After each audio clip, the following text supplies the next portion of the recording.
welcome to episode 83 of Bits and Pieces, the friendliest cricket podcast. Pat Cummins, in an interview after the recently concluded Ashes series, said something about lost opportunities.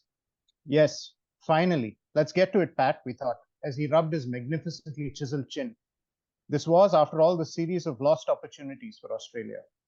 Usman Khawaja lost so many opportunities to swipe wildly at the swinging Duke's ball.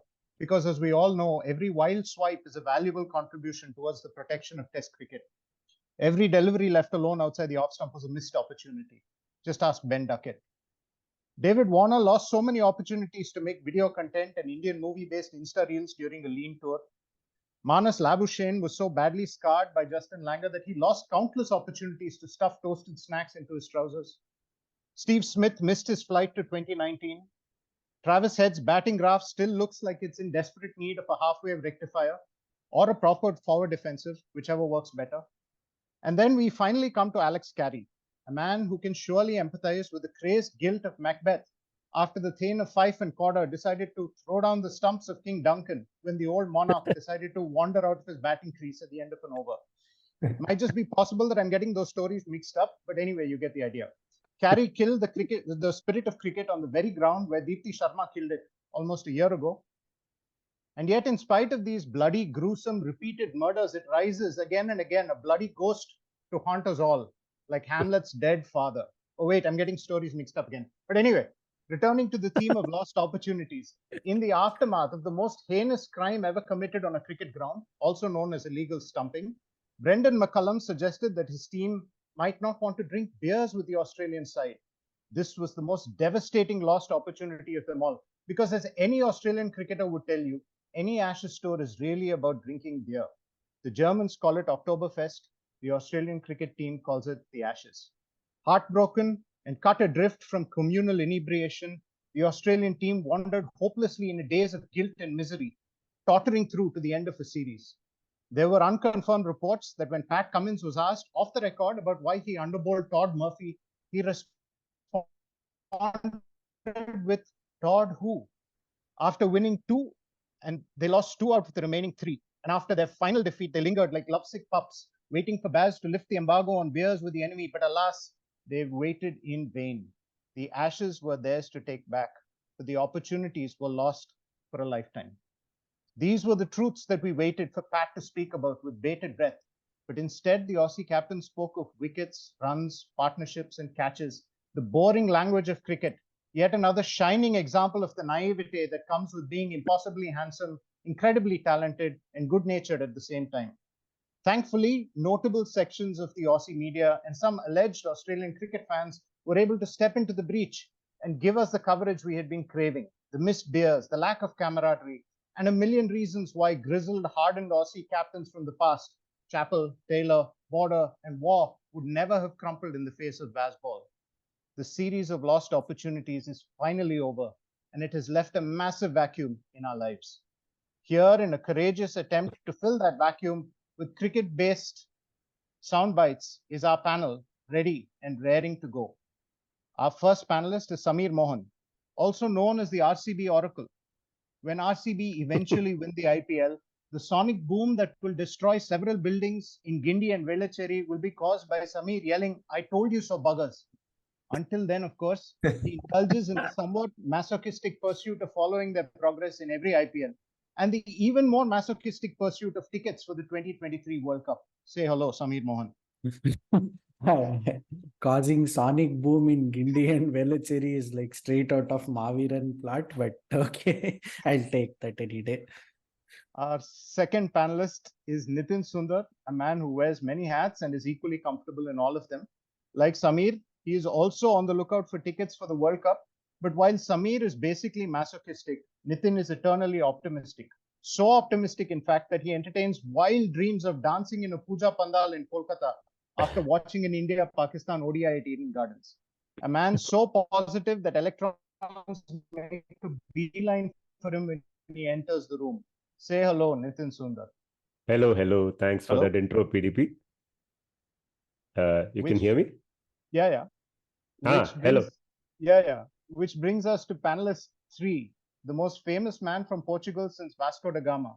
a man whom I dearly love because he predicts that as long as we live, Test cricket will never die, even if it is kept alive by uncles from Saudi Arabia reading Gullige Times. Please say hello to rant master extraordinaire, the hottest parota from Portugal, Murli Sadugopan. Hi. Honored to be here. Thank you so much, BDP. Hey, he's moved to Berlin, so now he's Berlin Bun Parota. Not Berlin Bun Portugal Parota, even better. Thank you. Panelist number 4 is a walking wisdom and a globetrotting Uzi fan. He's a man who loves Rajesh Chauhan as much as Rajesh's own parents do, and a man who speaks brilliantly when sober and sings brilliantly when buzzed.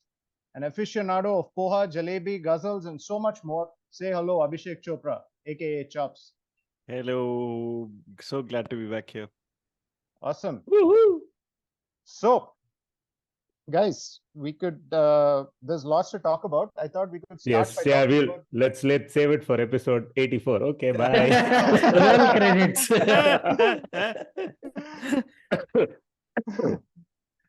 So No, sorry. Yeah, so I thought we could start off by talking about the India-West Indies series. Thoughts, guys? Have you been following all the matches? It's at an inconvenient time zone for those of us in India. No. First, I want to point out.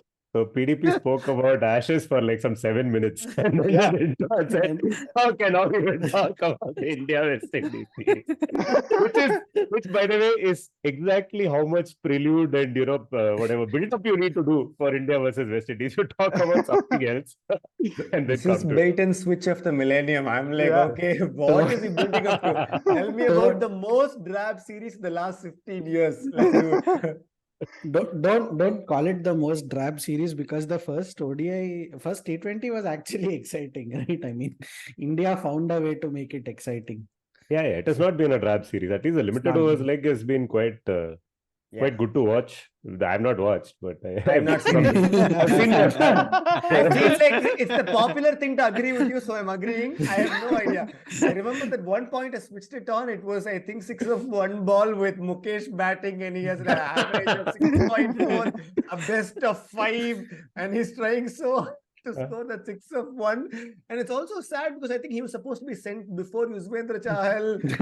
He ran till the boundary and all the way back. It was too comical for me. So. Yeah, that was, but we have to talk about that galaxy brain moment, right? Like, I mean, 19.4. I mean, the worst part is, I think after the last 5 overs, they needed some 37 or 38 in that game. They were on their way and suddenly just lost all wickets, right? And then this happens. They need 10 of the last over, but all wickets crumble, and then 2 balls remaining, Yuzvendra Chahal just runs, and then management realizes that Mukesh Kumar is the best bet. Okay, management. But management. Yeah. So I've not watched most of this tour. Okay, but this match for some time I was lucky enough to watch, and I was watching this unfold, right? And in fact, I think I went away in the middle. I missed most of India's innings. When I came back, it was last 5 overs, and some tailenders are batting. So I was just telling my wife, who follows cricket vicariously through me, is not very interested in the sport, that can you believe these guys in this team, they still have 4 number 11s in the same batting lineup, right? And this is T20 where we are seeing teams batting deep. And I even put out a tweet saying, because I'd just seen that, like it was 4 bowlers basically, right? None of whom can hold a bat. And I tweeted that. And that tweet actually got fair amount of traction on Twitter. This was before the comedy unfolded, by the way, because Yuzi Chahal walked out, which seemed like a logical decision only because Mukesh, after all, is, on debut, whatever, he's a new player. At least Yuzi has been an grizzled veteran of international cricket and the number 11 position for many years. So it seemed only fair that he would come ahead of him. But those scenes have never been seen before in a cricket field, right? Like, imagine and when I say on a cricket field, I mean not just an international cricket field, but even Somasundram cricket ground where we play. It is very clear who's going to go out next at the fall of a wicket, right? And if there is a race between 2 people or there's a disagreement, it gets resolved before somebody walks out to the middle of the pitch. It gets resolved by the race, It gets resolved by the race. Exactly. Yeah, but it gets resolved. The first person to reach the pitch is clearly the batter, and I think the other person sort of makes peace with that and stays back. Yeah. In scenes that have never been seen anywhere, even at gully cricket level, you have the Indian cricket team, which is operating at I don't know what level now. You have a batsman going out, a batsman trying to come back. I just don't know how that communication has not already happened, that this is the lineup and this is the order in which we will send out our batsmen. It is just incredible. No, this is No, I clearly think elite professionalism.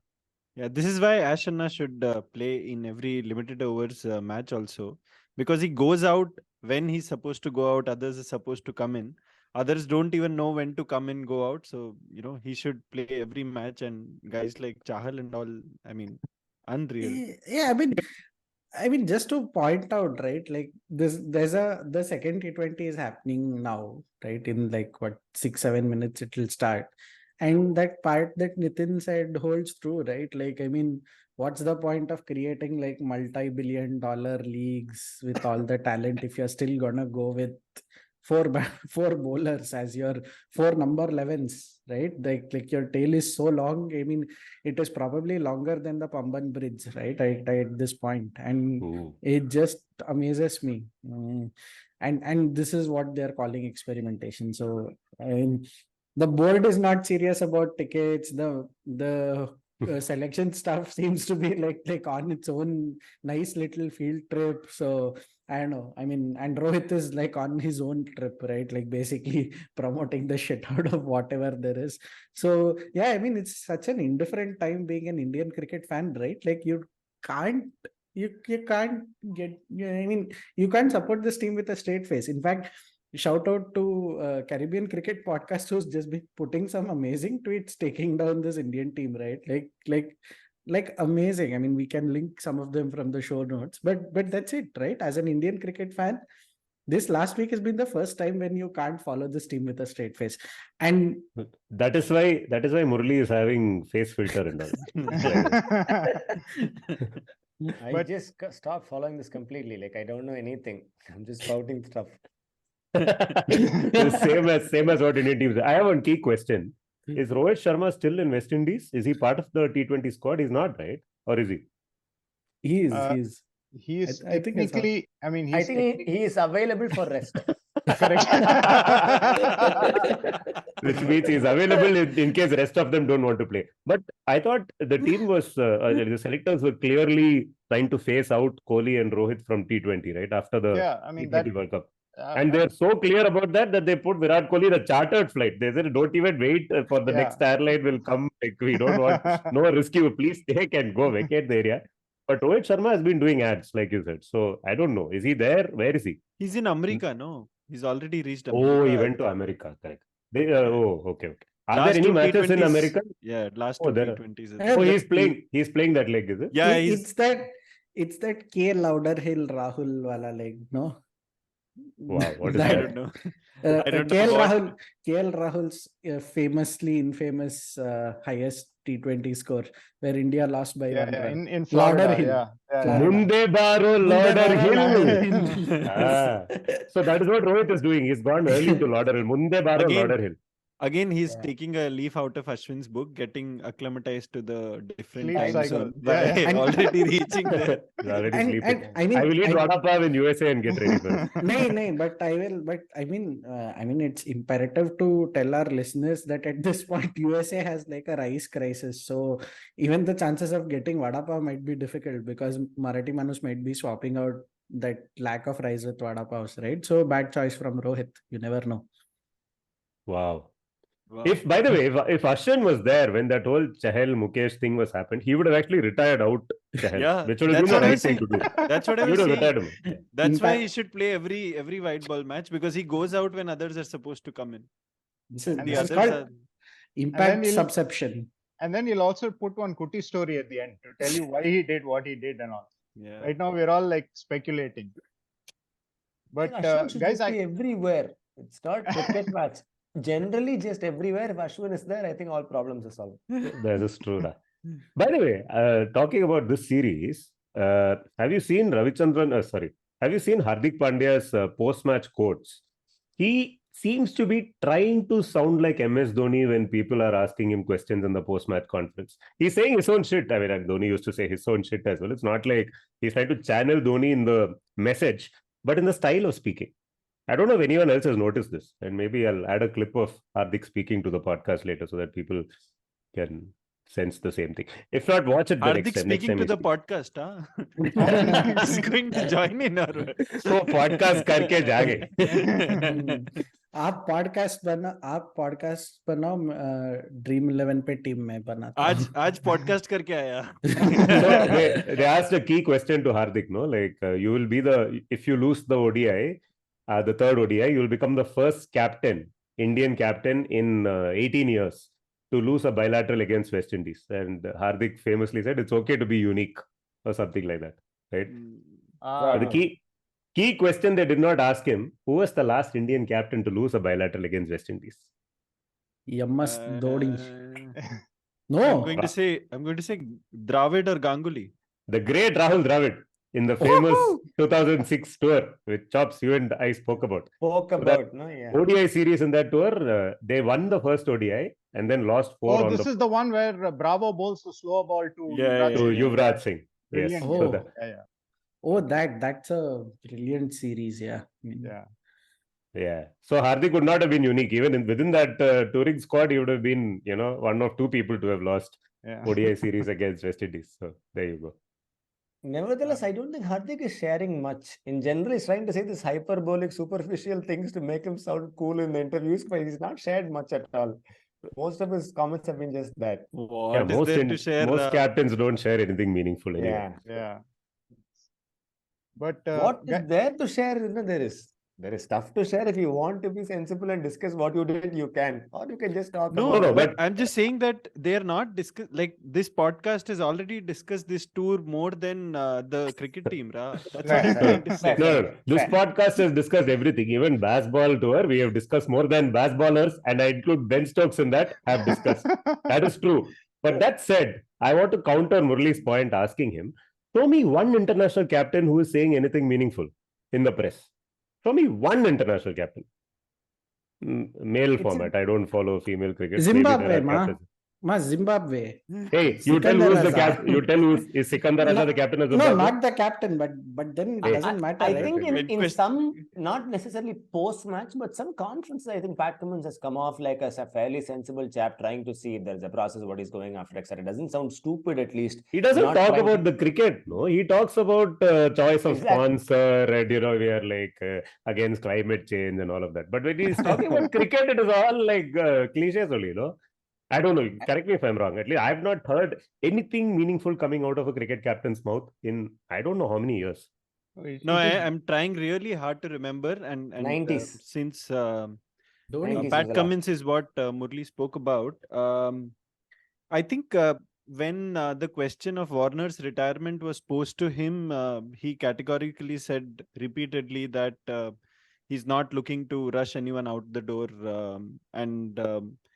he's going to get a chance in all 5 tests. I don't know whether that answers your question, but I think the larger point stands. The media training that most teams and captains and players receive these days is just based on the entire principle of not letting out anything meaningful. Yeah. I think the most. Yeah. I think the most I don't know, boisterous or meaningful, if you can call it, press conference in recent times has been when Bairstow came out and like went all guns blazing. I mean, again, MS Dhoni kind of style. He was answering questions with a deadpan face and really not answering them actually. So, but yeah. So you're saying it was not, he did not, as I said, like, yeah. I just going to give an example of someone actually being the exception. Yeah. No, I don't think. But as you said, I don't think they can be blamed, because if they say anything meaningful, it's going to be twisted and turned, and I don't know what will be done to it. Which is why Ben Stokes is doing the exact opposite. He only gives you meaningless stuff, right? Like don't say anything meaningful.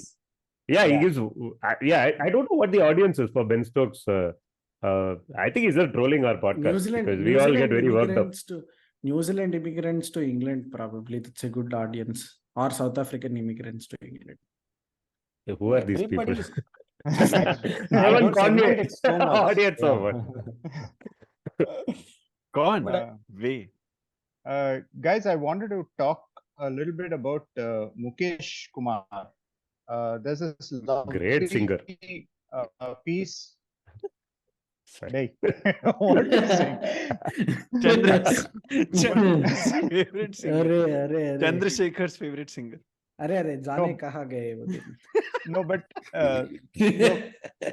guys, I actually Yeah. answered. Come on, sorry. That was a bad joke. I should not have cracked a random Mukesh joke because Ambani is a serious guy. We have to talk about Mukesh Ambani in proper terms. We can't Absolutely. The Right. next guest on the podcast is Hank sir to give us a And- Mukesh song.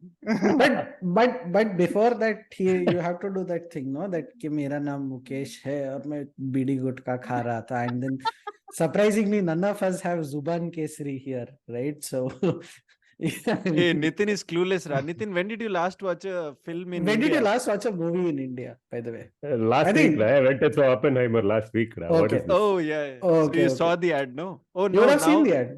No, But no, no. Mukesh has Now stopped. the Mukesh has stopped. I know Mukesh. Right? Yeah. Yeah. Thank you. And if Nitin has not, should come like, nah, Mukesh. If you say In it the like that, word, Nitin will என்னதான் be- ஆச்சு? Yes. And it's very sad to see that it's so sad because people mock the poor chap. I'm like, Yeah. hey, it's a serious thing they're trying to explain to you. Yeah, I mean you could have but- explained it okay. by putting like tar Sorry, in... complete digression. But have you guys been to films where they Wait. had You are now going to make the digression.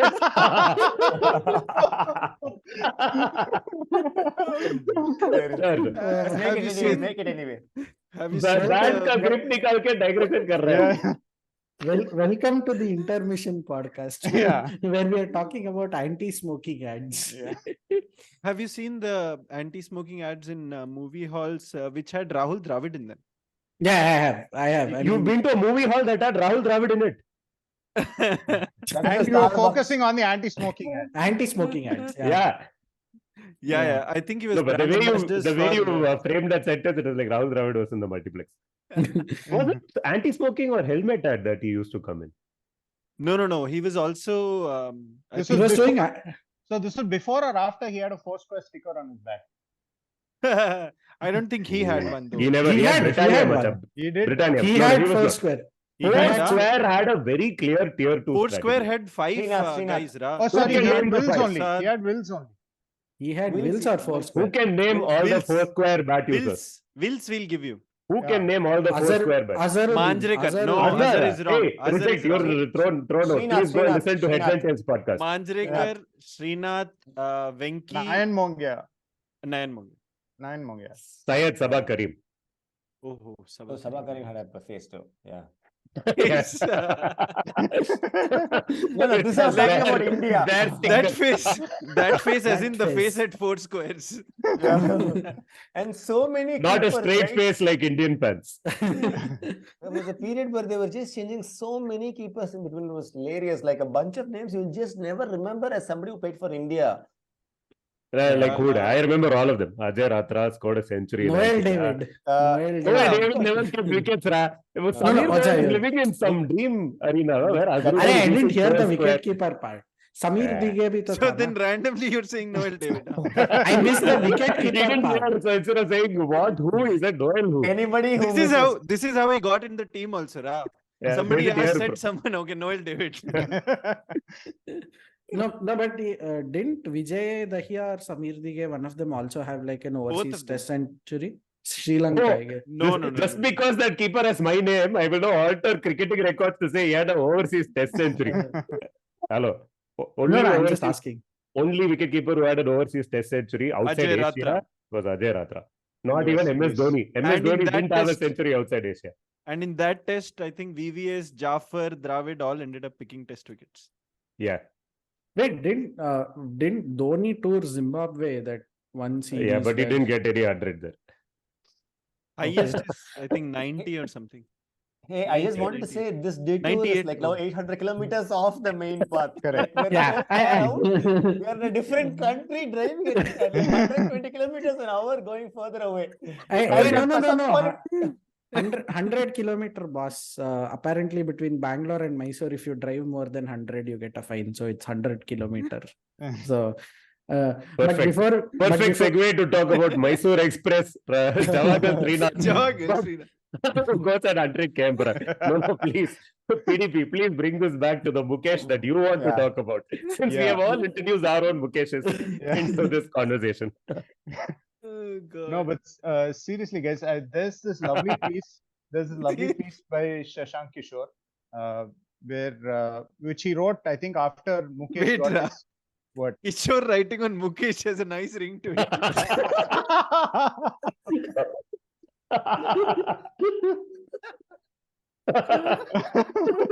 Mellifluous match report on the Mellifluous. cards. Hey, this is oh God. Jane- Oh my God. Sorry, last take, go for it. What last No? take? That's all. How much? That's all. Poor Mukesh, come on, we need to talk about him. Come on, PDP, don't be like this. Encourage young talent. Come on. Young talent. No, so that's a lovely piece actually, because the thing is, if you watch Mukesh bowl, so my son was watching Mukesh Kumar bowl, and he was like, yeah, he's not even that fast. And if you don't know the back story to his career, he will be like just another medium pacer who played for India. But the lovely thing about that piece is that it actually traces his journey, and it talks about so many things. You know, in many ways, it is the best of Indian cricket and the worst of Indian cricket. Because just to quickly jog through the story, he was from Bihar, but this was at a time when Bihar was not a full member of the BCCI, so they didn't have a Ranji side. And he was playing tennis ball cricket there, and he was involved in some bike accident. So then he shifted to Calcutta so he could be under his dad's nose. Played some league cricket there. There was a coach, a mentor who found him and got him into a selection trial, which was conducted by the Bengal Cricket Association, an idea which was actually mooted by Saurav Ganguly.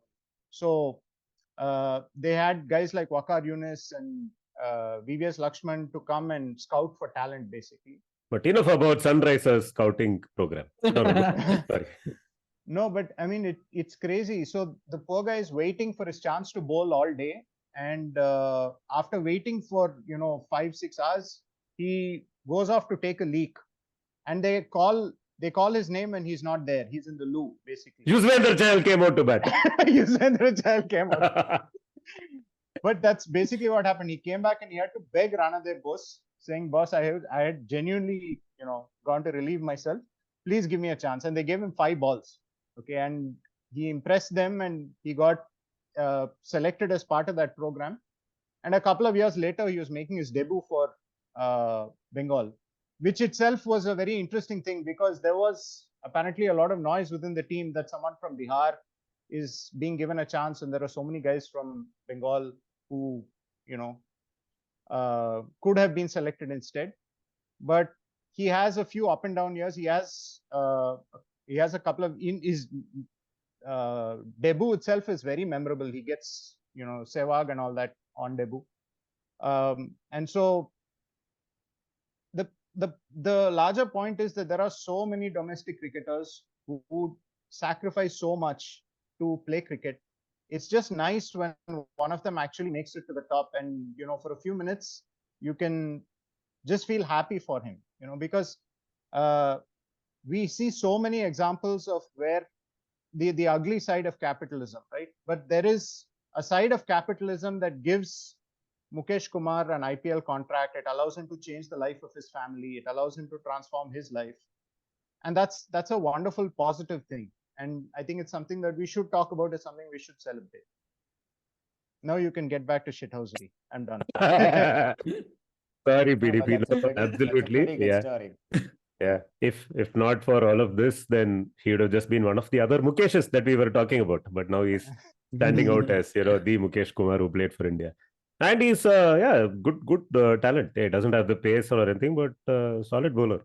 There is, hopefully India will find some use for him in limited overs formats at least. Is he the 2020s ka Javagal Srinath? Because there is that sort of like a vibe that I get from him. Very, very line and length, keeps to himself.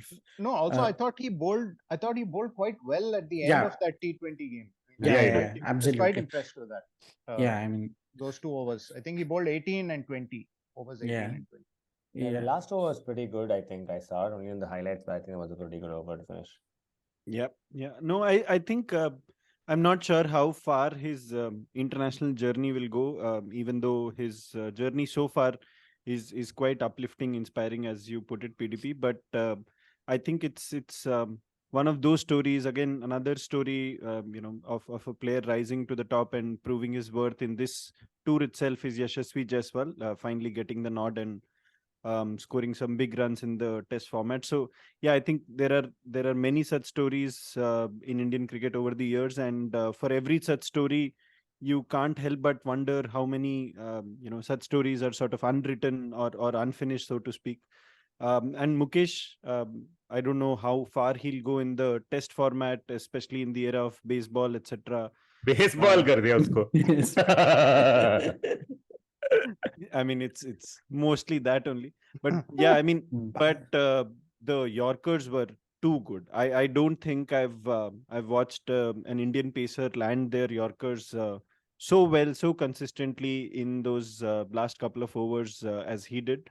And I mean, if he can continue that, he's really going to be worth his weight in gold. uh, I think those were the kind of balls that would have made even more, established batters in the T20 format struggle. And so, yeah, I mean, I hope the rise for him continues. But I would still say that such players come out and rise up and shine despite the system and not because of the system. Yeah. Because if it was the system, it would have been a much smoother journey for him till the No, Nets incident that you described. no, After that, it's obviously money and everything else taking over, but it's the system needs to really reach the grassroots also for it to count as a success, so to speak. no, absolutely. Actually, yeah, I completely agree. And I think that the fact that for so many years, Bihar is one of the most densely populated states in the country. And one of the most densely populated states in the country did not have a Ranji side, which meant that if you're a young kid in Bihar, you have to basically migrate to play cricket, which means that you must be supremely confident in your ability, or you must have some kind of financial backing to absorb the financial risk. And so you will have a lot of kids who would be talented, but who may not have the conviction or may not have the risk-taking ability to go to another place and play cricket. And so God knows how many good cricketers from Bihar we've missed out because of the fact that they weren't qualified as a full member of a Ranji playing member of the BCCI for a long time. No, I think there are also two other things. One is that whenever you do this migration to another state, you perhaps have to be doubly as good as the Exactly. local guys. Exactly. Because there's going to be a lot of discrimination against you, as you mentioned in the case of Mukesh, playing for Bengal as someone from originally from Bihar would not have Yep. been an easy thing for him. And the same is true for so many guys whose names we read out in a particular team in Ranji Trophy, and we wonder how they got there. So it must have been a real tough ride for him. The other thing is, even when Bihar finally, I think, got into whatever Ranji Trophy or some higher level of cricket within the Indian domestic system, I think their captain for a long time was one of Lalu's sons or something, which again goes on to prove how terrible the system is and how this kind of stuff goes unchecked completely, even in this day and age. Yo. The other point that I actually want to make before, I mean, we bookend this discussion is maybe the creation of Jharkhand did help, right? And with Dhoni kind of providing the template, right? Like then you saw the likes of a Saurabh Tiwari, Ishan, Jerome coming out, and you still have the talents, right? So it's sort of like proving to be a little templatized now where you can see players, but again, the whole point about Choppy that these guys are despite the system is, I think it's a great thing, not just grassroots. One look at the NCA and you're like, wondering, I mean, what's happening, right? Like that NCA list is probably like a like three full member teams you can create. You can create one T20 team, one test team, and one ODI team from all those people who are currently rehabilitating in the NCA, right? Like, I mean, Hardik का तीन team मिल गई. NKP Salve. NKP Team Salve Challenger Trophy. A salve to all our wounds after Yeah. getting defeated in ICC tournaments. Yeah, In one yeah. Hindi newspaper, the full form of NCA that was given was National Chotil Academy. Oh Perfect. God, perfect. So on And- that note, has anyone been following the Deoda Trophy? Other than the fact that Riyan Parag is giving us 1 quote a day. Kunumal. Yeah. Rohan Kunumal. Somebody said this batting reminds them of Ridhiman Saha. Oh my God. That's seriously. Could I just don't be. know if that was a Next, compliment. next, No, I think- Yipu scandal. I think the dropping. person who said that was Ridhiman Saha Ridhiman himself. You put talk about your own batting. Oh boy. But Chops has been is an early scout of Rohan Kunnumal. I remember, I think in episode 40 or something, before even Rohan Kunnumal knew that he is a batting talent, Chops had name dropped him. So Chops, as the Rohan Kunnumal expert on this group, please tell us more. No, I haven't really followed the Devdhar trophy, to be honest. But I just think that all of these formats or all of these tournaments coming back in the zonal format is a good thing. I don't know if it's happening this year or happened last year as well.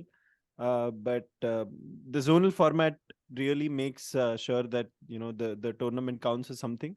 Otherwise, you had these India A, B, C, red, blue, green kind of tournaments going on, Dileep, Devdhar, etc., which really accounted for some miserable cricket. So just happy that the format is back in its original glory. I don't know what has really happened in the tournament, but may the best team win. That's all I can say. No, so what are your thoughts about the extra zones that have been formed? So we now have a northeast zone, for example. Your thoughts about that? Is it a good thing? Are we getting to see more representation from those areas, or is it diluting the standard of the tournament? PDP only you are watching the other. You only have to say that. Chops, it is not watching tournament. You're asking his new talent. Number one is that, and number two is in case people are like living under a rock, the Northeast is in like one mega crisis of its own. Meghalaya crisis. Yeah, and I genuinely don't know if sending people to a cricket tournament at this point is like top tier from agenda if I'm any of the Northeast states, right? I mean, honestly, right? Like that's P0 probably for them. And I have a point of view on that. I think sports is actually good when it comes to alleviating in whatever way it can trouble at crisis prone regions, like the Afghanistan cricket team, for instance. Whatever it did, Exactly. it definitely helped the country in some way, right? Exactly. And also, Northeast is huge. Only Manipur has issues. I know the other areas have some kind of strife, but it's not No, like the entire Mizoram- place is burning and all. This is not Afghanistan in the middle of US. But here's the thing, right? But that's again the point, right? If there is a strife or whatever, right? Like, I mean, we all know it's huge, but if there is a strife, I think the entire region kind of comes into question, given that it's kind of like cut off and you have to, all the supplies kind of go through one state only, right? Like there is that sort of a thing there. So there's that one aspect. And the other thing is historically that region has provided more footballers per square feet as compared to cricketers, right? So there is that. I mean, the default sport there is football. I mean, you just have one look at the Indian football team and you'd see the names that are there, right? And the kind of people who come as talents into the ISL, right? Every kid there in the region will want to de facto pick up football as opposed to say being cricket. So creating a whole zone of players might be an overkill, but it's okay. I mean, the BCCI is trying something. It might have some teensy bit of logic. But if you are doing all of this, right, saying that I will rather create a Northeast zone, first thing you need to do is revisit that whole Saurashtra, Vidarbha, that sort of situation in Ranji, right? Like you have created literally 2 Ranji teams for a single state in multiple locations. And still players kind of like cross shop or go to other states. So the entire system at this point needs an overhaul, and I don't think the other trophy or let's say the NKP salvaging challenger is the right spot. Maybe revisit the Ranji, right? I mean, if you even get time from IPL, that is my thing. No, you said you find more footballers per square feet, but that is true everywhere because, I mean, football, square, foot, feet. But PDPs and give up vote. But Chops made a good point that going to the zonal format gave the tournament some relevance and people are taking it seriously. I have an idea for another tournament. Maybe we should go to zonal mode so that the board will start taking it seriously. It's called the fucking Cricket World Cup, guys. Like, what the hell? Dude, what is going on? I mean, I know we are ranting about this every week, but every week is another It's getting week worse. where Every week nothing it's is getting happening. worse. Right? No, This is 2013, right? When I was There like are Gautam no- Gambhir right now is like 45th over में तो शुरू कर दो भाई अभी 48th over हो गए. Wait. I have to pull something up. This just came in, right? I want to read this out, and I mean this is probably we are fully in Schadenfreude territory. So I'll just read this out. This is Pakistan's participation in the cricket world. It's a statement given by the Ministry of Foreign Affairs and Government of Pakistan. So look at this. Look at the statement here. It says Pakistan has consistently maintained that sport should not be mixed with politics. It has therefore decided to send its cricket team to India. Okay, number 1, sorted. Good decision. Yeah. But now, second paragraph. Pakistan believes that the state of bilateral relations with India should not stand in the way of fulfilling its international sports related obligations. Great, you understand the scenario. Third, Pakistan's decision shows its constructive and responsible approach vis-a-vis India's intransigent attitude, as the latter has refused to send its cricket team to Pakistan for the Asia Cup. Right? Like, now we are in the shots fired territory, and then there is security concerns. Here's the thing, right? Like one is you're actively scuttling whatever diplomacy or relationship you're doing, right? Second of all, in the whole chronology of events, that every day there is something new that's coming on the World Cup. Statement comes out saying that Pakistan has requested a change of schedule for their England game in Kolkata because it falls on the day of Kali Puja. And Pakistan didn't ask for it, no? No, I think of West Bengal did. The state of West Bengal Momota ji has asked for it. Mamata Di has asked this, saying that we want to push the Pakistan game. So, is stating that it's the day of Kali Pujan, and and my first thing is, in 10 years, in 12 years, why has your scheduling prowess regressed to this point that you cannot even put out a mascot, right? And everyone under the sun is requesting for games to be moved, right? At this point, it is literally Bhagwan Barose. You are just waiting for some fortune or some stroke of luck to have a game, right? And I don't think it's going to change anymore. I mean, who knows what surprise will turn up, right? Like tomorrow suddenly someone might decide, right? Like we can't fly, right? One of the other things that's going to happen surely is because of these cities having these games, right? Flight fares among these cities will go up. And this is peak holiday season we are talking, right? World Cup effectively begins on 5th, which is just after a longer weekend. Full holiday season, your flights are just going to be scuttled. Your people are not going to get, because not everyone. What are you going to do with flights? There are no tickets. There are no games also.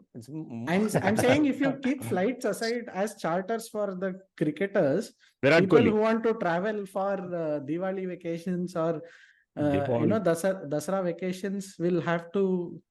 So tell me one thing. I'm not very familiar with the Hindu calendar. So already Navratri and Durga Puja are falling during the World Cup. Diwali and Dashara are also going to fall during the same period, is it? Navaratri starts, I think, in the first phase, in the Super 6 phase. When after the first game. I mean, it doesn't start. Super 6. Yeah, It's whatever possible Super they 6, might have. Super 12 or something. That's when the Navratri means Super 9, ra. Super 9. At this point in time, we have more of a grasp about Hindu religious calendar. events into calendar rather Yeah, than yeah. the Cricket World Cup. No, so PDP, a question to you. Do you think this is entirely down to incompetence and indifference, or is there more to it? No, there is less to it actually. They don't even have bare minimum. They are much less. I'm still telling you that in 2013, I was working in Cognizant. We used to have this intra-department tournament they used to conduct. Okay, it is for 12 teams, and there is one old uncle with a belly that will always reach before he does, who will always say, "All of you will only play when everybody is available." That uncle organized it better than this entire BCCI did with this tournament. He will make sure everybody turns up 11 on 11. Games will happen, food will be there, tea will be there, and he'll reimburse everything back to us. Dude, you are running a multi-billion-dollar body, and until about 15 days before, we're like, we may have a match, but we may also change it. But we may also just change the date. But please be careful. What? And we will not refund anything after. We'll not refund. Forget that. The longer Samir Mohan was speaking, the better the rant was becoming in Murli's mind. It's unbelievable how much Samir was. Samir, you're complaining as if this is new to you. I am telling you, dude, none of this is new. Nothing is going to change. But this is new. This is new. We had a 2016, 2016 World T20. We World had a T20. 2011 World Cup, which was mainly hosted by India. This level of inaction is unprecedented. We have never had a tournament where the schedule is not yet been frozen. No, Things are still being changed at the last minute for schedule itself, and not a single ticket. There's nothing about tickets, travel, nothing. Right now, except for one poster which is photoshopped, where all the captains are wearing. Mid-journey. So all the captains have changed, right? There is no captain from 2019 who's going to captain a team in this World Cup. They have taken 2023 current captains, like squads also have not yet been announced, so even that can change. Whoever captain, Rohit Sharma's face, they put Babar Azam's face. They have put them on the t-shirts, the 2019 World Cup t-shirts, because why not? And they put some background में Taj Mahal something and all to give some India vibes. I think there's a snake somewhere on the side or something. And that is the only piece of collateral that has been launched so far for the World Cup. That poster which looks like shit. And Shah Rukh Khan posing in front of the World Cup, which is mostly for personal reasons, given that Jawan is releasing next month. I think I said this on the WhatsApp group. Shah Rukh Khan is the perfect brand ambassador for this World Cup because, like all of us, he is also not allowed into the stadium. So this is like perfectly they've picked Shah Rukh Khan for this World Cup. They've picked, and I just went back to the schedule, right? Like reeks of incompetence. Deepavali falls on 10th and 11th or 11th and 12th, depending on how you look at the calendar. World Cup ends on 19th November. So you have two major Hindu festivals. But it can coincide with Hindu festivals. Why is suddenly security on the date of Hindu festivals an issue? It has never been an issue in the past. I think I understand cheaper fireworks. Diwali season, you can get because other times of the year it's tough to go to villages and pay extra. Shivakasi. It's close by, so I think that's all. I have understood the plot point in BCCI. Everything else is gas. So, okay, I actually have a... Which is what crackers also produce, Ra. No, so I actually have a deeper question for you guys. At what point, I mean, it's very obvious and very easy to get pissed off with the way the BCCI is organizing this. But at what stage does the angst against the BCCI transfer to non-support to the Indian team? I mean, at what point does the fan say, screw it, I'm not supporting this team anymore? I think there's a long way to go there. Then Monga said, no, never. We're not going. We are shameless, we're disgusting human beings that love the sport too much. We will always pay 8,000 rupees to watch it in a toilet so far away where Sachin looks like Dravid, who looks like Kohli, who are all retired. We are shameless. Please, if we have a toilet, we are happy. The problem is there are no toilets. 8,000 rupees without a toilet. I agree. The whole stadium is a toilet, Ra. What to do? People still go, man, and they still give interviews at 2 a.m. saying we've been standing since Thursday, today is Monday. I'm like, why? Why do you do this for this country and this board? Again, Murli goes back to the same point, right? As an accessible form of entertainment for this country, you do not have anything. Your movie tickets are expensive. Your popcorns probably has seen inflation that's absolutely crazy. there is literally nothing, right? Like Subscribe to Bits and Pieces podcast. I don't think But- people are watching cricket because they have nothing else to watch. Right? That I disagree. but There it's is lots no, of but it's garbage. accessible, right? It's accessible. They can get it, right? And Literally, they can't insult Renda. They can't get anything. there is a You no. know, so 1.5 hours we've been saying you can't get. Finally, you're saying they can get it. No. No. When I say The cage match no one saw coming. but here's the point, right? There is a certain belief system that exists that if I spend disproportionate hours or whatever in that queue, I have a decent probability of getting the ticket. Let's work with that assumption. Decent probability. Look at Let's the twist caveat that. tempters. If you Caveat- stand for long enough in the Caveat queue, tempters. there is Caveat a tempters. decent probability that I will get some entertainment. Let us work with that assumption. This is Yeah, the let us work They- with that I assumption. mean, Match don't tickets are apply subject to to any market job on conditions. Wall Street. Ra. Little Don't more do- probability you'll do, you will make Oppenheimer only. Da. I am become Samir, bringer of tickets or something like that. I think at this bringer point, of death overs. No, Ah. but I mean, PDP, I think the question is, I mean, pertinent perhaps, but I do think the Indian cricket fan sees the BCCI or perhaps any powerful body for that matter as distinct from the discipline or the sport or whatever else it is. Those two are distinct in everyone's minds, because we just waxed lyrical about a guy who has barely played 2, 3, 5 matches because he has come up the hard way and there's a certain romance to the story, etc.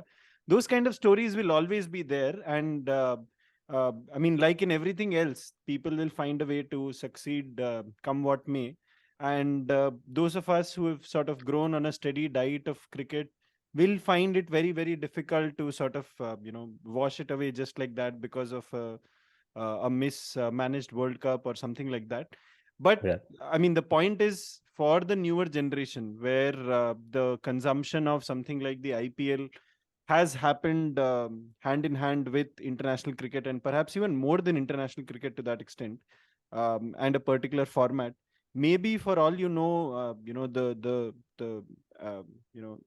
thing is going to change, and you will have a situation where this kind of attaching of one image to the other is going to happen. But I mean, even then, if I had to sort of put a bet against it, I would. I don't think it's going to happen that way, because a lot of other stuff has to change for that.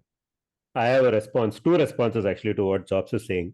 Firstly, I think he is absolutely right. The public definitely distances the heroes from the authorities. Okay. Let's put it that way, right? It's the same thing. Like we all are in India. We know how big movies are across the country, especially in South India. If there is a big release, and we are speaking a week before Rajnikant's next movie is coming out, so it's a good time to talk about this. But you will see, if you go to a tier 2, tier 3 city in Tamil Nadu, especially, you will see people queuing up, in extremely adverse situations to try and buy tickets to those movies. And again, you will have watchmen and policemen like wielding the lathis to try and bring some amount of discipline to it.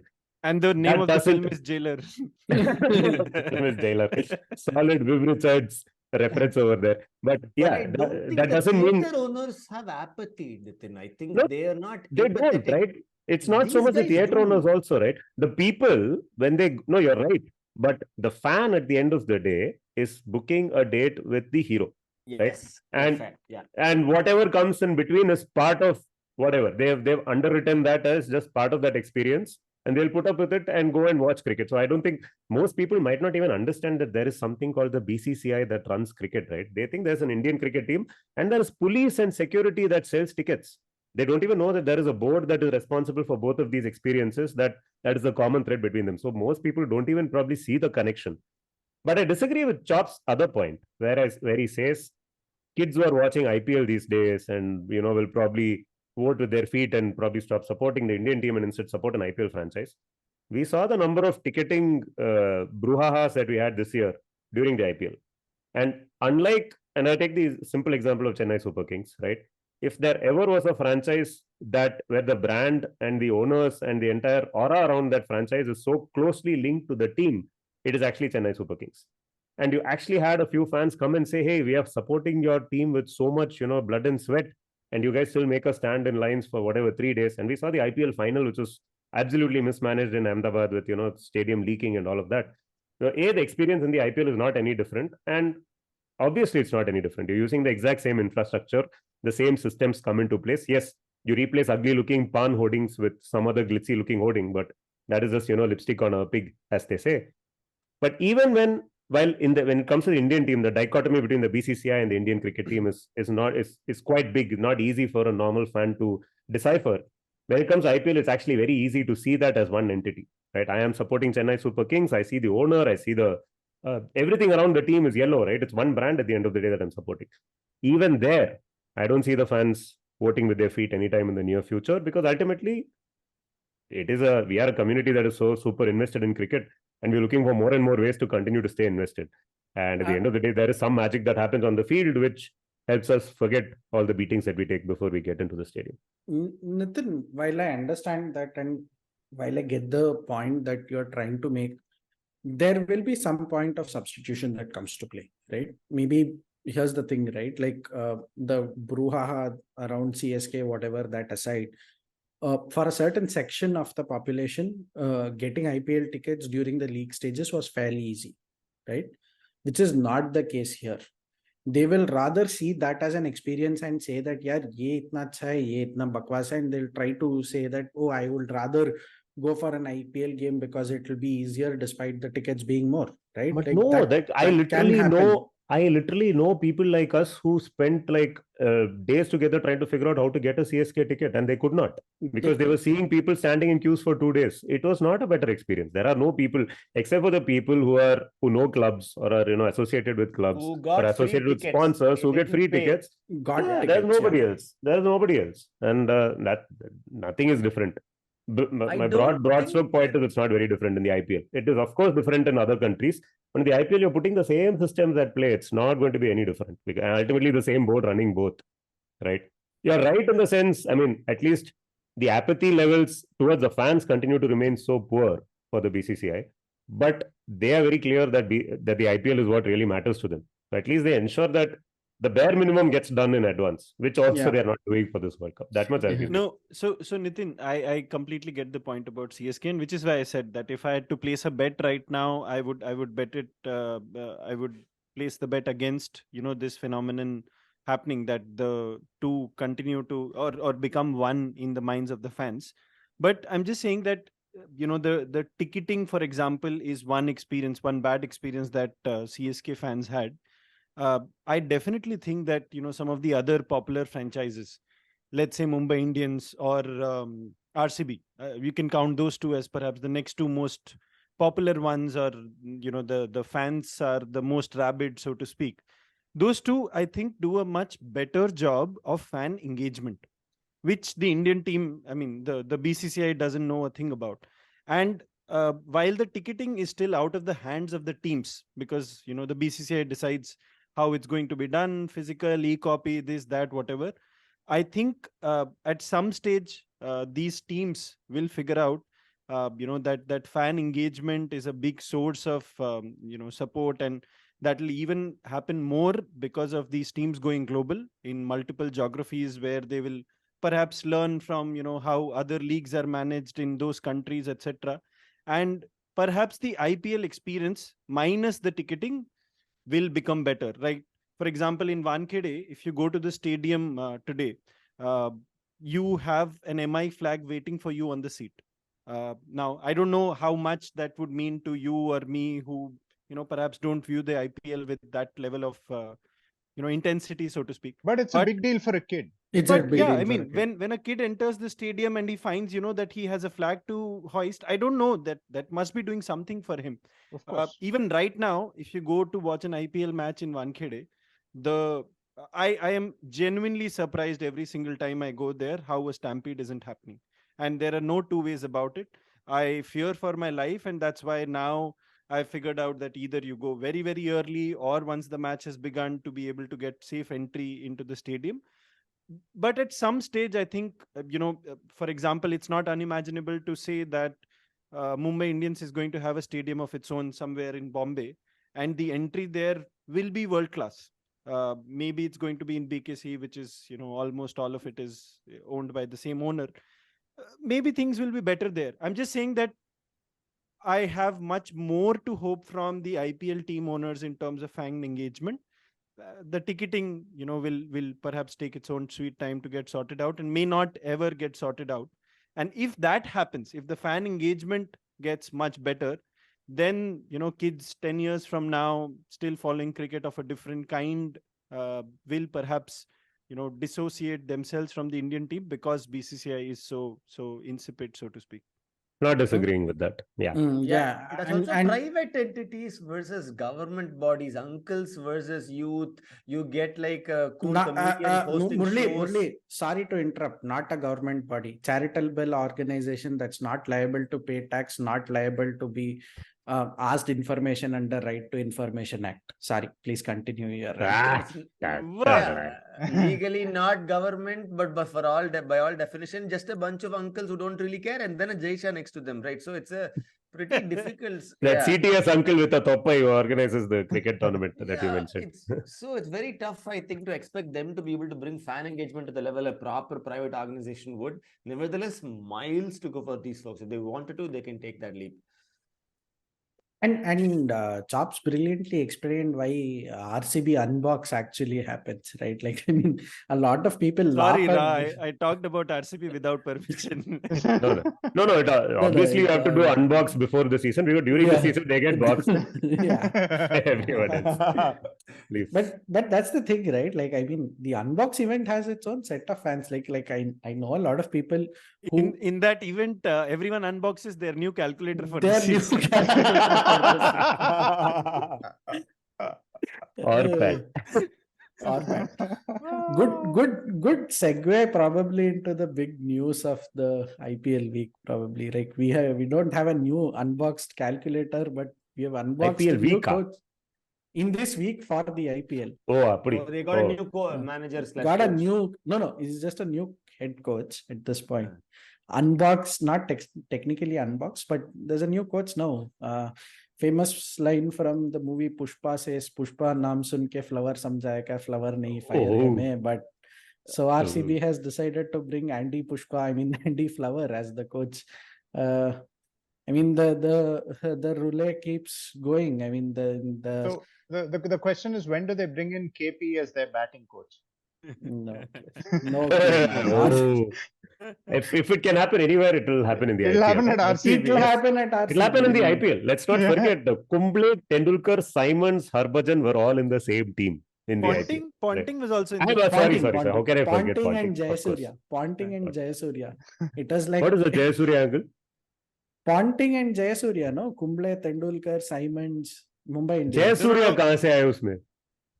I'm talking about people who are not 2008 eye to eye. Monkey gets vintage. Oh, I think he was going for platinum spring twins.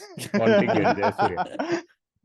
No, but I think they picked the right coach, man. Like because given his stellar record with the previous team he was coaching in the IPL, I think they picked the right person for the right team. What team was he coaching earlier? LSG, double scales. Which is the only team that he coaches, which is actually even they made the playoffs, to be honest. So Andy Flower has a great track record as a coach. All his teams have either won or been in the finals, and in case of LSG, they've at least made playoffs. Let's see how RCB is going to break the jinx next year. They are going to break Andy Flower's jinx. Like we'll get you like a Andy will get deflowered. Oh my God. On that note, for the audio listeners of our podcast, I am currently today in a Delhi Capitals jersey. This is to obviously establish solidarity with my favorite commentator, Ricky Ponting, my favorite selector, Ajit Agarkar, and my favorite cricket administrator, Saurav Ganguly, who all together form the think tank of the Delhi Capitals. But they're not, right? They're not. I think they're not Ajit Agarkar, after chief selector, has now cannot play a part in Delhi Capitals. That is okay. Yeah, it's a tribute. It's a tribute t-shirt. Yeah. Also a tribute to my greatest, my favorite cricket stand in the whole world, which is the Panparag parking lot that you see at Firozshah Kotla. It's the Arun Jaitley Stadium now. Yeah. But yeah, I mean, just to bookend that whole Andy Flower thing, right? I mean, shout out to Vijay Bharadwaj's DRS show in Canada. They were discussing the possibility of Naveen ul Haq being traded into RCB this season, and the whole Kohli versus Naveen ul Haq thing fight breaking out, and Srinivas Murthy made this delicious pun called, if Naveen ul Haq comes to Bangalore, he will become Marvin ul Haq, and then there will be fights among Kohli.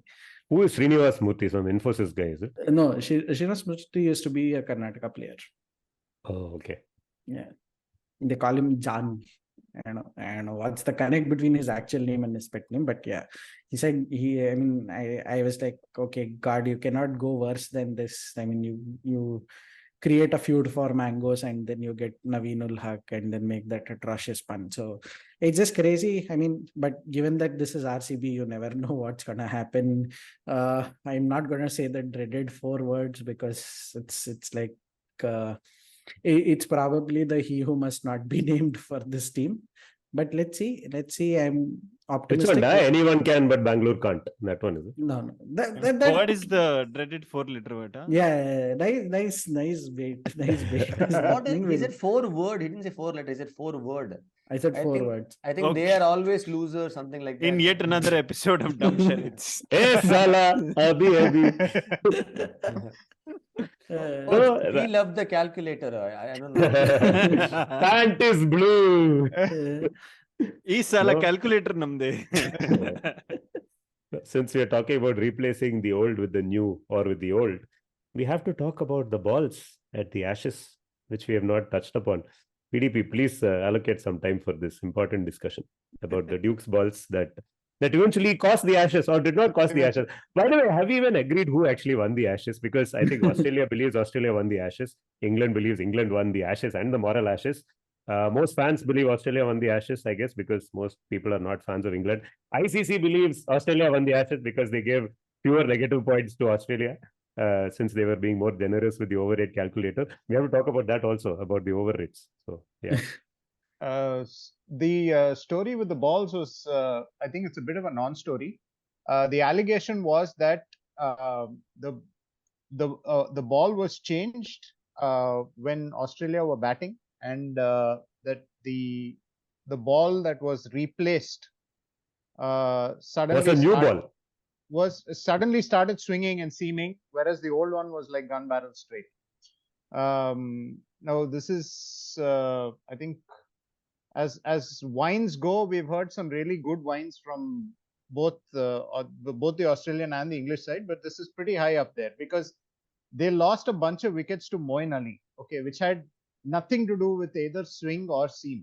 And if they were being honest, they fell behind pretty early in the game. So I don't think there is much to that statement. However, it was fanned by rumors that in fact there were replacement balls of a similar wear and similar condition, but they weren't picked for whatever reason.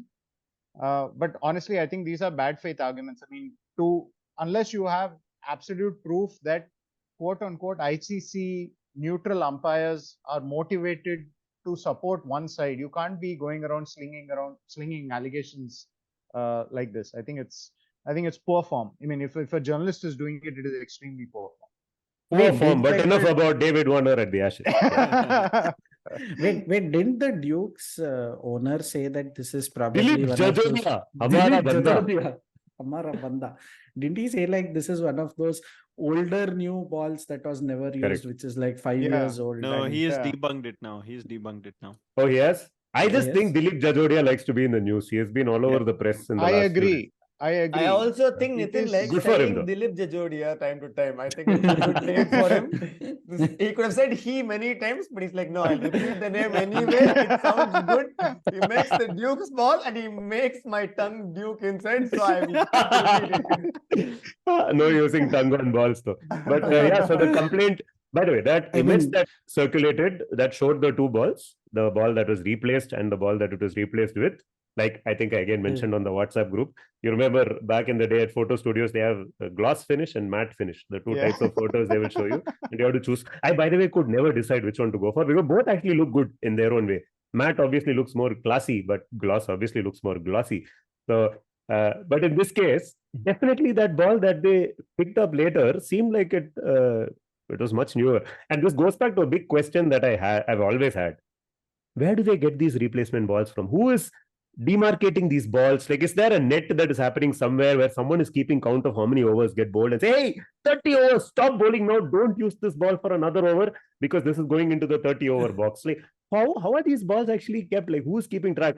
I think PDP made a great point. Like, ICC, we shouldn't make bad faith argument. Nobody's making any bad faith argument except for incompetence when it comes to ICC. I think BCCI, we can wonder whether BCCI is both incompetent and insidious at the same time. No, I have to make nobody is making that. I have to make a point here. BCCI, when you read it backwards, is ICCB. ICC is B team. Hello, MKP Salve Challenger Zonal Tournament. Oh my God, John. Mind blown. No, so the point I'm making is, first of all, I think I've often wondered about the exact same thing that Nitin pointed out, that where is this cricket happening? I also want to play. Like if Indore is hosting services. I will offer my services. You want a ball to be made old for. I do fielding also, man. I really love fielding. Like no, competition, nothing, like no stress, just have fun batting, bowling, fielding. I'll do my 3 hours, I'll allocate to it. Whenever there's a test. Nice you are wearing the Delhi Capitals jersey, because Mohammad Kaif also said the same thing and he stayed in the Indian team, right? Like I also like to do fielding. मैं सिर्फ fielding ही करूँगा outside of the 2002 innings, right? So yeah, solidarity with Mohammad Kaif as well. No, so I was saying that, I mean, I also want to be a part of the cricket that's happening to get these old balls. And I mean, those images perhaps spoke much more than, anything that anyone could allege or write, or, that ball seemed like, completely new. Yeah. And if Indian uncles could get that kind of a ball replacement mechanism going, I think everyone would go for it, given how that ball looked. And I'm not sure. I think Ponting latched on to it very fast, right? Even before the ball started moving. I think he saw the ball and said, this doesn't look like the same ball. Yeah, and by the way, ball changes in cricket often do change the course of the game, because it is cricket at the end of the day. That's the beauty of cricket. It hinges on such randomness very often, right? And we take it as part of the game. Like suddenly cloud cover appears, suddenly in the morning the ball starts doing things, etc. But in this case, it was very visible. So I don't know what Dileep Jajodia's latest statement was, but the claim that this was a 2018 batch ball came, and I don't know, Chops, was that you who tweeted? Somebody tweeted that since there's a 2018 batch ball, it will also have spit or it or something, because back then Salah was on Murray Yeah. No, so the point is, I mean, first of all, I think the whole ball change thing is like a complete hoax. We don't know what happens. Exactly. And I mean, again, you look at this as like a global sport. India is using SG ball. Australia is using Kookaburra ball. England is using Duke's ball, and then the other countries, they change like randomly. Something happens, they will use Duke's. Ball. Dukes. Sometimes it'll be new batch of Dukes, old batch of Dukes. Like, no, who's regulating this? Like, again, the ICC is supposed to be the body that says, okay, this is the kind of ball we want, this is the kind of bats we want, etc. It's like everything goes, and finally, I don't know how much of the Australian loss was down to the changed ball or not, and what is going to come out of some investigation inquiry that the Australian journos are like really talking up right now. But I mean, it's just one of those things which you can call as the beautiful thing about the great game of cricket, etc. But I mean, it really ought to be much more systematic than this, because tests get won or lost on the basis of this. I just remember something that happened in the Bodyline Ashes, where again the ball went bad in an innings really early, and at that time you obviously didn't have this box of balls or something that the fourth umpire would bring out, and they actually had to play one Rub tip it one on hand. the ground. No, one tip one hand cricket, near the square leg umpire, to actually make it a little old. And I don't think what's happening today is any different, to be honest. So yeah, I mean, it's just one of those absolutely random things. I like how Chops said back in the Bodyline series. I remember, Macha, we agreed you were there when it happened. Unless you tell us Bodyline happened, we leave it, by the way. So, yeah. No, but No, I but think there's broad also an question. there's an interesting point that Chops raises, which is that why are the other ball manufacturers quiet? It seems like there's a monopoly here. There's a monopoly at play. Either you say that you go to the best product, or you go. And this is one of the reasons why the BCCI getting audited is a big deal. The SG has been giving them balls for so long now. It's been a monopoly. It's been an unquestioned monopoly. If I was Dileep Jajodia, am I getting his name right? Yeah, I'd be actively pitching for the BCCI. I'd be trying to figure out what I can do to get my balls accepted here. Lots of ball-related puns are coming. Actively pitching, BCCI taking SG's balls, giving the fans balls only. Yeah. But I think the million-dollar question pitching is, my ball. The million-dollar question is, why is nobody manufacturing used balls? No, I don't think this is that big an issue, because I honestly don't care about. I'll tell you why. Okay, the reason why I made that joke was, to me, the way I look at it, right? At that point during the test, they had a look at the ball. They finished the test also. After that, they're coming to cry. They had time in the middle. No. The commentator immediately. It was already on social media. And by the way, to Australia's credit, the team has not at all spoken about this in any sense. Khwaja did, no? Khwaja, yeah, we talk about Khwaja. So Khwaja apparently got the overrate rule changed. Like, you guys know this? So Khwaja has a friend in the ICC called Wasim Khan, who is the cricket operations guy in the ICC. He, by the way, was the reason for the confusion that came about with ball tampering sometime, but not ball tampering, with the monketing thing sometime back, in the way that, the wording was changed, and then the ICC then released a clarification and changed it and everything. That was Wasim Khan, by the way. So earlier rule was, 60 overs and 120 overs in the match before an overrate violation can apply to you. You need to have at least bowled 120 overs in the match. If you haven't, then it doesn't apply to you. The new law is apparently 80 and 160 overs. 80 overs in an innings and 160 overs in the match, which the change was made because Usman Khwaja went and told Wasim Khan, bhai, make it 80, 160, 60, 120 is too strict, or something like that. I'm amazed that the Usman Khwaja expert in this group. Please tell us about Usman Khwaja's increasing. Now I'm using his name multiple times, by the way. SEO stuffing for Usman Khwaja. But how does he have this kind of reach with the ICC, man? Amazing. No, I just think that, this is what can happen if you take a man's money away, hard-earned money away multiple times, like it has been done for Australia. I think it's just that. And in Australia's case, I think they've lost out to, New Zealand was it? For the last... the last David Boone. final. David Boone was the match referee. Yeah, David Boone or Bain.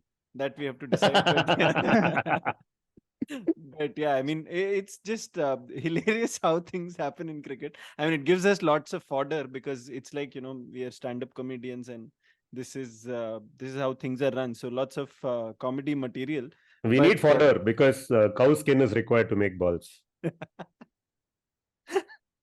Yeah, so I think it's just hilarious. And even now, I think once the overrate fines came out, Usman Khwaja has tweeted against it. I don't know if Wasim Khan is still in the corridors or par. Wasim tampering with the law is just poetic, by the way. Especially related to balls.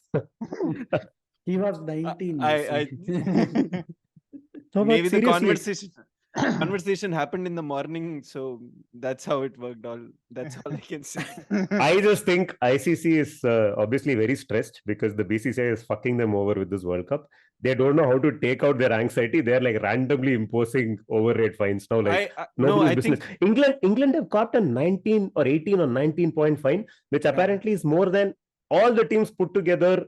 The overrate violations that they did in the previous ICC cycle, the WTC cycle, was lesser than the number of points England have lost in the Ashes. So see, this is the conspiracy theory, right? Where is Wasim Khan from? He's from Pakistan. Who's at the top of the ICC WTC table right now? Pakistan. So that's how the entire overrate fine has been calculated to have. Did you just create a controversy yourself? Did you? I've never heard this until now. That's the third point. And the BCCI is protesting this by refusing to send their team where? To Pakistan. To Pakistan. Yeah. And they are also protesting against Pakistan's match in the World Cup. The other thing to point out is, I think the same calculator used to calculate RCB's chances in the IPL is used to calculate overrate points. Perfect. That's how Perfect. it's happening like this. Mark Boucher approved, by the way. Who is the calculator Insane expert who connection. played for RCB, by the way. Yeah. Yeah. Isala fine Kodi. But seriously, guys, I know we've spoken about the baseball ashes like even before it was a concept in anybody else's head, because we only, I think Srinath Sripath on this podcast came up with the term baseball, and I think Andrew Miller copied it from him. But now that the dust has settled, it's been more than a week. I don't know if people agree on this. Who won the ashes? Which of the two teams is happier at the end of the day? Dave, what Arachama was this? You began this whole monologue by saying Adile what- Solalada. Nobody gave answer, so he's asking again. What? I mean, I think it's fine to ask that Yeah, question. I poured the batter, didn't make dosa, poured it away. Now I'm pouring new batch. Now give answer. No, I definitely think England is going to be the happier side, being at home and 2-2 with that one remaining test. Can be portrayed as them being in a strong position, almost like 2.5-2, or almost 3-2. So I definitely think England walk out the happier team. They managed to play their brand of cricket in front of their home fans, which is by far the biggest test crowd that any country manages to get. And I think their faith in the whole system of baseball, if it's a system at all, that would have been restored. And I think given so many pacers that weren't available either for part or whole of the series, I think England walk away the happier team. You can do all sorts of analysis. There's been tons flying around, about how fall shot and control and this and that has happened. But I definitely think this was, as PDP mentioned in his introduction, this was a major opportunity for Australia to sort of, win an Ashes series in England, which I think they haven't done for a long time now. And if Nathan Lyon would have been there, I think it would have been Australia winning it. But yeah, but I mean, if I think Peterson was there, England would have won it. So maybe Jofra Archer. I think Jofra Archer was a big miss. So no, but here's the I thing, think right? England were definitely the victors in my book, and Australia. No, but PDP, okay. So since you say that, Chops, I'll put the counter to you. Can you imagine an Indian home test series which India draws 2-2? Can you imagine the noise? I mean, it would be nothing like what you are suggesting. Hard noise. Nobody in India follows Test cricket only. Yeah, Hard noise. it's already dead. No, but it's also about the narrative, Ra. I mean, you can't put it down just to the result, right? I mean, you see how the fans have really come out in support. I mean, so much so that they're abusing the other team in the long room at Lord's. So I don't think it's just about the result. Whether you want to call it moral ashes or whatever else. I think the narrative that they had brought into this series and the narrative that they're walking away with fully justifies them thinking that they are the better team in the series. So I definitely don't think it's just about the result. Something might happen in India. We may have sporting pitches and not madly spinning pitches right from day one, and that's how a result would be 2-2. But I throw back to 2001. Ultimately it was a 2-1 series against a very, very strong team. But the quality of play, Calcutta, Chennai, perhaps not so much Bombay, was amazing. And that, awakens a cricket-loving public like nothing else. So I definitely think it's not just about, how the series ended in terms of the result. I have counter scenario. What if the order of the test was reversed? Exactly. What if England had won the first two tests, dominated the third test, and Australia came back and won the last two tests? Would you, Chops, then still say that England are the team that went away happier at the end of it? I don't think so. I have- mean, then England would be the team, with mixed missed So opportunities. therefore, what you are Climax arguing- अच्छा होना चाहिए. No. Exactly. So what you're arguing in favor of is basically recency bias. No, whatever happened last is the taste that is. No, left in your coming back. I mean, to have a philosophy that runs counter to whatever else the other team is trying to do, whatever else, the whole of the cricketing world is trying to do, to lose two test matches, to more or less win the third one, and then to win the last two convincingly. That is the story. You can talk about it in terms of scenarios and counter scenarios and all of that, but you see how nicely this fits into the narrative of coming back and holding true to your belief and faith, and then really coming up trumps. And Yeah, I get what I you're think you imagine what Ben Stokes is going to write in his autobiography, or Oh McCullum yeah, is going to write. absolutely. No, there's no doubt. They're going to run away with it like nobody's business. No And doubt. poor Pat Cummins is going to say, "Arey, Nathan Lyon got injured, and my wrist got injured, and Stark got injured in his heart or something." I don't know what else.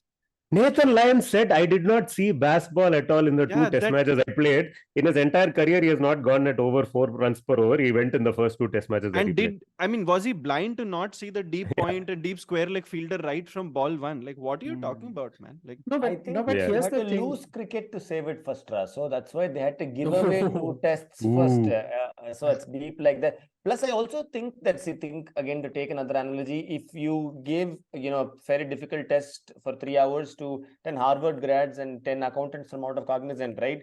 These Harvard grads solved it in 15 minutes. hey, This is that Harvard uncle? grad Is solved- that uncle Accountants part will of go this? to play Uncle is cricket there. and get reimbursement. Uncle is there. The Harvard grad solved it in 15 minutes. But all the uncles combined solved it in 3 hours.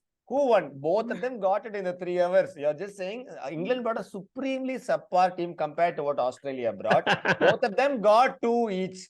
England looks so much happier because with what I brought, amazing result. Australia, like, with what I brought, okay, I'm still happy with the result because I ROI, didn't get to ROI learn. basically. ROI. So basically, that's the way I am rating this test. You are like Crawley scored, amazing. Everybody is able to. Duckett scored, what a beauty. Brook also scored. It's an extraordinary achievement for all of us. All of you accountants. did well. Anderson 0 wickets and we still won 2 test matches. Yes, No. everything With is good. Anderson, We will celebrate Kali Puja now. With Anderson, it is, oh, Anderson is still alive. We will celebrate. Everybody achieved. The old accountant uncle also came through in 3 hours. They solved the same test. You are just like, it's a vision. It's all optics, I tell you, Nitin. First, get past the media. You, by the way, know, because of all the celebration, England did not show up to have beers with Australia, which has become a big controversy. But you know what the stated reason for not showing up was? Jack Leach Function. wrote a poem, apparently, to celebrate this victory. And they were all like, he was reciting the poem in their post-match thing, and they decided to, So he you know, wrote enjoy what that. like he wrote what like Iliad or something like some. Adho I par probably- light baseball, wait. Or probably wrote like Rosesh from Sarabhai versus Sarabhai. I mean, likely. But just one thing, right? Like to just, I mean, from my read, I mean, recency. and all- Wait. I will tell you, Ra. You have to bookend this discussion.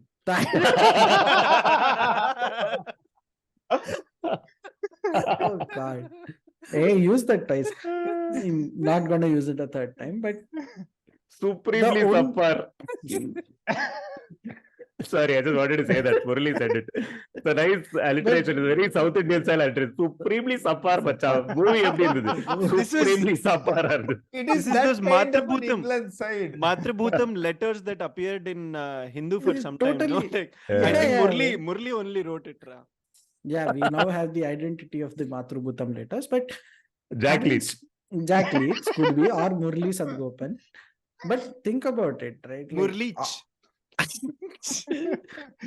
but think about it. I mean, Mark Wood swung the favor in the last 3 odd tests, right? Like, which begs to believe, did England have like some problem, or why was he not playing in the first two? Was there an injury? Was there some management, or was it something else?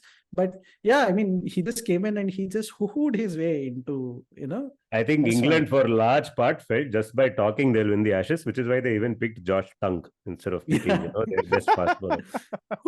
No. Wood was changing his balls, Ra. And then you had Wood in the morning session. And He was pitching to be selected. yeah, and then Dileep Jajodia himself suggested balls to him. So yeah, I mean, all's hoo-hoo that ends hoo-hoo, probably. Anyway, so according to Chops, England win the moral Ashes. According to ICC, Australia have won whatever because they were lesser fines. Usman Khawaja, man of the series, I think, fittingly, for getting reduced fines for Australia. But does anybody care about the WTC? Australia used the WTC final as warm-up for the Ashes. England are extremely happy despite getting fewer points out of this tournament, losing points at home, however spin you want to put it. Australia don't really care that they are whatever third or fourth on the WTC table. I don't think any of us even know. Only Tony Sebastian cares. Only Tony. And Wasim Khan, we've established And that. Wasim Khan. We've established a second. No, the ICC really stumbled upon a great concept, but with these overrate fines, I think they will put all their teams off, and the teams will just say, "Okay, screw it. We'll just try and win test matches. We're not going to bother about these points because Yeah, I mean, how can you?" Yeah, I think England is like bottom at the WTC table, right? And West Indies is above them. And this Yeah. is The other despite teams one- below them have not yet played. So not yet they're all played. okay. So yeah, I mean, it's just probably people on this podcast and Wasim Khan who just care about WTC at this point. And I mean, which again begs the question, why, if the next cycle WTC, can you actually play it in Lords and not at Oval? Or not even play it at England, maybe play it at the team that finishes first, right? Play it Do at full, Lords. do full IPL style gaming. Play it at Lords, play it at Oval, or don't play it at all. Yeah. No, but All I are think possible. the question that Nitin and Chop spoke about so well is a valid question, which is, at the end of it all, what is it that we have just seen? The points seem to completely not reflect any of the drama that we witnessed over 5 tests. It seems ridiculous. And Yes. it's one thing to say that, it's like, whose line is it anyway, where, everything is made up and the points don't matter. But you cannot have points which tell a different story to the story that actually unraveled. I mean, it's crazy. I mean, that cannot make sense in any universe. Whatever you think of recency bias, or whether you think the Ashes was won by A or B or whatever, you cannot have a scenario where you had so many tests finishing so early and you are still penalizing teams for taking too much time to bowl. It's bizarre. But again, goes back to what this penalty is for, right? Who is angry that these overrates were not met, right? Was it fans? Is it players of the opposition team? Is it who? Like, nobody really cares about the fact that overs were not bowled in time in this test match, right? In this series. And yet these fines are imposed. And completely agree with PDP agreeing with me. I think we can have 2 finals, right? One with the actual people who would have gotten to the top if they had not been stolen off all the points. And then one with these, modified conditions. With New Zealand. and with And New Zealand will get Latham can bowl, whatever, like get Root to bowl like 25 overs some match. Like, we'll put on All-Star 11, which will have 5 part-time spinners. That team will make the moral WTC final. Moral WTC final. Isn't that called Dileep Trophy? What you just described at an international level. No, I think the point about overrates is something that I mean, perhaps again, I like so much we have discussed on this podcast. It came from a good place because you literally, I mean, what tournament was it this time? I think it was Dileep Trophy only, where Hanuma Vihari took some 20 minutes, 30 minutes to I mean, that's bowl an over at the end. And see, that's where, that is incompetence.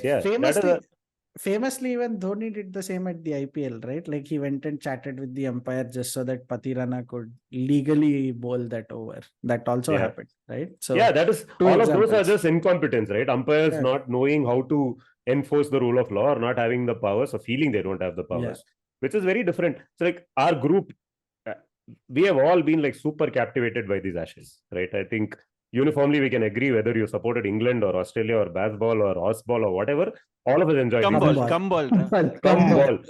No, there was not a single complaint on our WhatsApp group.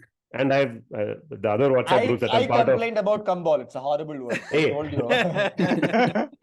But about overrates, yeah, absolutely. But in the complaint also, there is come. Oh my God, Chops. Sir, where are you and what have you done to Chops? This is officially the Cognizant uncle. You jumped the shark. No, but I just the point I'm making is these kind of delays by captains and bowlers to gain some sort of tactical advantage, those are always going to happen. And as umpires, if you give them a little bit of a free hand, I mean, what else are they there for? Everything DRS is doing for them. Even no balls, somebody else is deciding. Decisions are being made by somebody else. So if you see teams loitering around, I mean, take charge and, if I mean, take the umpire's word for it and put whatever fine and this and Yeah. that you want to And do. yeah. If you think it's really like stopping the game or harming the game, or taking the fans for granted, or whatever else is the reason behind this. But I mean, to have an entire test match where, as Nitin pointed out, you're captivated so much by it, and suddenly to discover, oh, they bowled their over slowly because spinners were not given enough overs, or there were, I don't know, so many other things that were going on, or some field placings, etc., took time, which then made the match interesting. It just seems bizarre. But again, I mean, to expect logic and competence, etc., is just not done. So I think if it can be explained by stupidity, as that razor goes, what is it, Occam's razor or something, then let's just what leave that it at can that. be explained by stupidity, what that cannot be attributed to malice can be attributed to stupidity or something. Yeah, so let's Hanlon's razor है ना वो, Hanlon's razor है. Gillette है रे, Razor Gillette. का grip निकाल के. But on the same subject, it's always amazed me that England gets so much of sunshine during the summer, so many hours of sunlight during the summer, and you lose time because of bad light. And for some reason they don't start like an hour earlier to make it up. And then you complain. I mean, it's just bizarre. If the idea is that you should play as many overs as possible, and you've got rain forecast from say 4 o'clock onwards, and you have bright sunshine from 9 to 11, which you don't use, by the way. It just seems crazy. हमको चाय चाहिए. Everyone's slashed and Yeah. सुबह का They चाय. can't go that early. Yeah, they need their tea in the morning. They'll go wake up slowly, abuse a few people along the way. By the time they get there, it's 11. Cup of tea. Spoken like a true uncle. Cup of tea, darling. What about cookies? Oh, Wow. cookies. Samo killing it. This is better than your I know. Tendulkar mimicry. Outro sorted. Okay. Before we wind up, and I hope you will wind up at some point. Yeah, I have to go. Yeah, yeah. we're all hungry for So- dinner. Kuldeep Yadav was not selected for this match because he got injured in the nets, apparently, while facing. So they should have said Mukesh Kumar ahead of him to the nets also. Ahead of him also. Let's put it that way. Anyway, so Tony Sebastian has pointed out that Kuldeep Yadav anagrams to duped Ekalavya. Eklavya. Ekalavya, is it? Eklavya. Yeah. Okay. Eklavya. I mean, there are very few people who have been more unlucky than Kuldeep Yadav. Probably Yeah. Sanju Samson. Very few people have been more unlucky than Kuldeep Yadav last couple of years. I mean, it's for Why? some reason What happened? I mean, I genuinely think that he should have had more opportunities. I actually think he's upgraded his skill. I think he's a better bowler now than he was a couple of years back. That is true. Now he And- is. And got found out after 2018 because of all the videos and all that floating, right? Like of his action. So people sort of figured him out. They figured don't- out his tricks to an extent, of course. I mean, He had a post dip. the- He had a dip and then he came back. Yeah, Exactly. This injury is I unfortunate. And then actually- he improved his dip. what is this I- garlic dip from Papa John's? He turned his fortunes Cookie khalo, cookie khalo. and So said he's the right one. He's not the wrong one. No, so it's an interesting one because He went and broke a leg. God, sorry. No, so I think Kuldeep is unlucky because He's I a think big man, not a chinna man. Wait, sorry. Oh Go. my I'm done. I'm done. I'm also done. Get lost. Oh God, you've ruffled the otherwise Feathers. calm PDP's feathers so much. Sorry, sorry, No, not no, throwing no. any more googlies at you. Wait till he flips the bird at you. That No, so- series of unorthodox puns. No, so Oh, gosh. I actually think that he enjoyed a lot of success earlier on, and he's actually become a better bowler now, but he's not getting chances, and that's why I say that he's pretty unlucky. He's not supremely supper anymore. He's not supremely super at all. I mean, Yeah. he's not, awesomely not. above average. Yeah, He is yeah. Sumara super. Yeah, special Sada Mari. I think this is like Justifiably Jajodia. Kumar Munji Kuldeep. Yeah, sir. Okay, sir. Okay. We shall Prashant, wrap. now you bookend the episode only. Bookend का grip निकाल के. Bookend the episode.